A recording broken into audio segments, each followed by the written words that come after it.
Hello and a very happy Easter to you. Welcome to North London for our Songs of Praise celebration of the most important festival in the Christian calendar, the resurrection of Jesus Christ from the dead.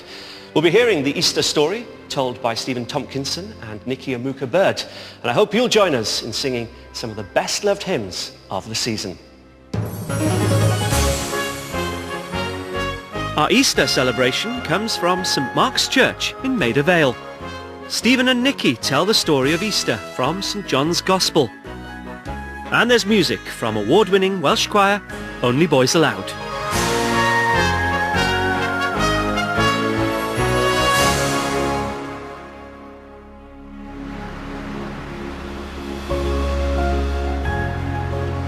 We're just north of central London in Maida Vale, a fashionable suburb known for its bohemian lifestyles, creativity and cultural diversity.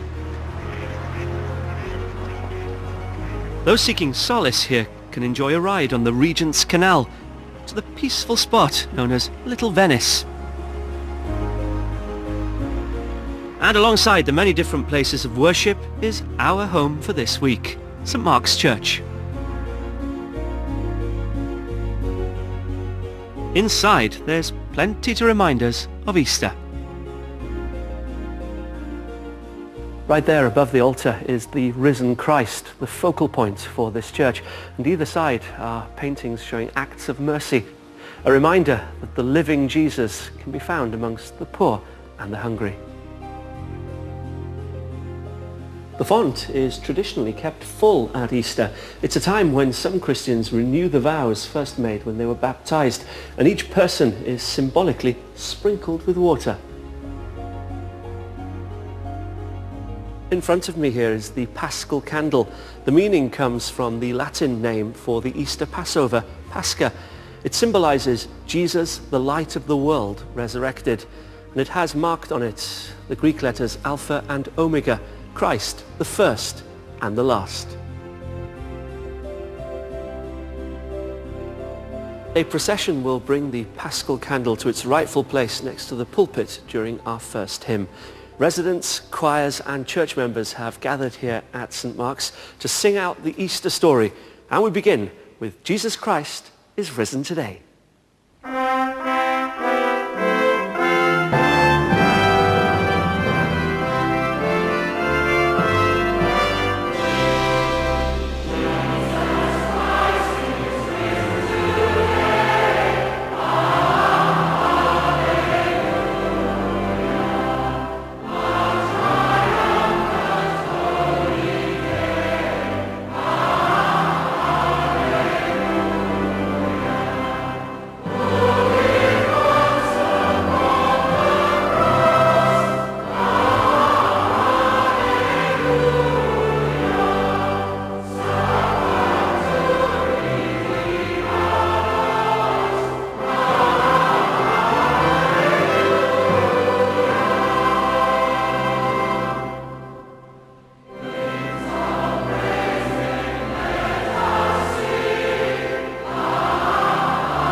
Early on the first day of the week, while it was still dark, Mary Magdalene came to the tomb and saw that the stone had been removed from the tomb. So she ran and went to Simon Peter and the other disciple, the one whom Jesus loved, and said to them, "They have taken the Lord out of the tomb, and we do not know where they have laid him." Then Peter and the other disciple set out and went towards the tomb. The two were running together, but the other disciple outran Peter and reached the tomb first. He bent down to look in and saw the linen wrappings lying there, but he did not go in. Then Simon Peter came, following him, and went into the tomb. He saw the linen wrappings lying there, and the cloth that had been on Jesus' head, not lying with the linen wrappings, but rolled up in a place by itself. Then the other disciple, who reached the tomb first, also went in. And he saw and believed. For as yet they did not understand the scripture, that he must rise from the dead. Then the disciples returned to their homes.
Mary stood weeping outside the tomb.